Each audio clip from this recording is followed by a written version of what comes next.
श्रीगुरुवे नमः।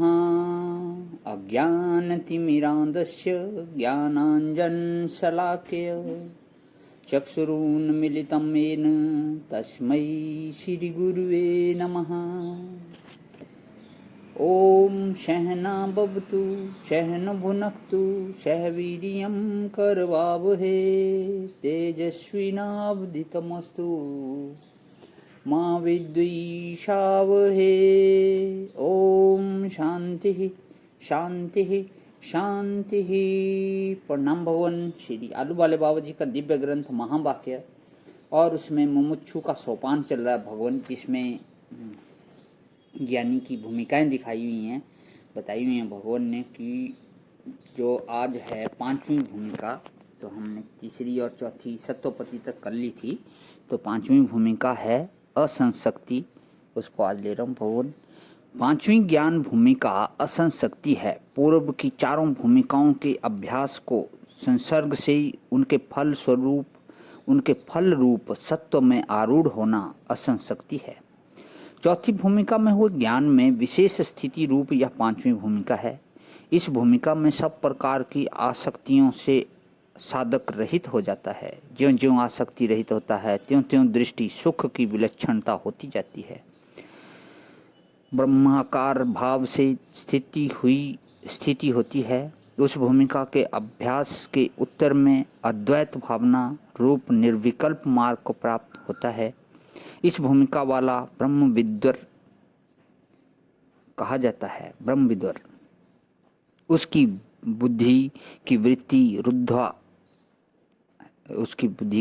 रुद्धा है। ग्रहण किए हुए आत्म तत्व में मगन रहकर आत्म तत्व में रुक कर रहना रुद्धा है। जिस प्रकार भ्रमर कमल की वास लेते हुए उसी में बंद हो जाता है, अपनी गति को रोक देता है, वह वृत्ति रुद्धा है। छठी ज्ञान भूमिका पदार्थाभावनी है। इस भूमिका में अद्वैत अवस्थान निर्विकल्प नाम की समाधि में स्थिति होती है। तत्व सिवाय सबका अभाव होना निर्विकल्प है। यह ज्ञान की उच्च भूमिका है। इस भूमि में टिके हुए को ब्रह्म विद्वरियान कहते हैं। उसमें बुद्धि की वृत्ति लीना है। रुकी हुई वृत्ति भान रहित होकर तत्वाकार होना लीना वृत्ति है। यदि आरंभ में विकल्प हो तो भी विषयाकार होने से लीन हो जाती है, या वह स्वस्वरूप में ही लीन होती है। बुद्धि वृत्ति की भिन्नता निवृत्त होकर चैतन्यमय होना लीना है। सातवीं ज्ञान भूमिका तुर्य है। तुर्य नाम चौथे का है। जागृत स्वप्न और सुषुप्ति तीनों में वृत्ति रहती है। जागृत और स्वप्न में भाव रूप होती है और सुषुप्ति में अभाव रूप होती है। जहाँ भाव अभाव निवृत्त होकर ज्ञान स्थिति हो वह तीनों अवस्थाओं में चौथी होने के कारण तुर्य कही जाती है। यह बुद्धि वृत्ति की सहजावस्था कहने मात्र है। वस्तुतः तो बुद्धि और बुद्धि को वृत्ति का लय हो जाता है।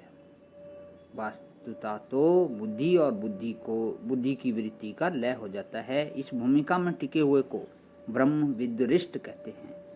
यह अंतिम भूमिका है, परंतु वस्तुतः ज्ञान स्वरूप है।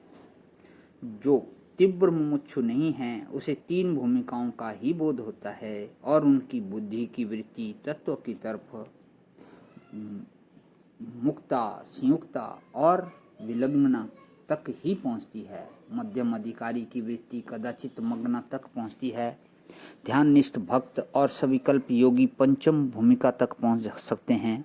सविकल्प ज्ञानी छठी भूमिका तक पहुंचते हैं। वृत्ति का स्वरूप और उनका क्रम जानने वाला सप्तम भूमिका को उल्लंघन कर जाता है। स्वयं व्यापकता ही सहज अवस्था है।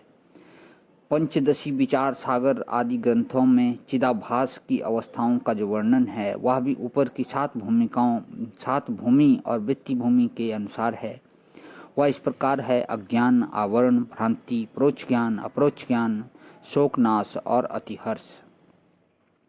इनको समझकर मुमुक्षुओं को क्रम से अभ्यास को इतना सूक्ष्म करना चाहिए कि अभ्यास की भिन्न प्रतीति का नाश होकर बोध स्वरूप हो जाए।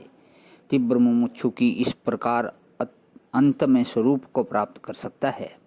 मंद और मध्यम को श्रवण मनन आदि अभ्यास चिरकाल तक करना चाहिए। ऐसे करते करते जब तीव्र मुमुक्षुता होगी तब ही ब्रह्म विथि में चालू होगा। ऊपर की वृत्तियों और भूमिकाओं का बारंबार विचार करना चाहिए। हम कहाँ तक पहुँचे हैं इसका विचार करना चाहिए। पूर्ण उत्साह और वैराग्य से आगे पदारोपण करना चाहिए। अपनी स्थिति योग्यता को जाने बिना पैर के फैलाने से फिसलने का भय है। प्रणाम भगवान। ओम शांति शांति शांति।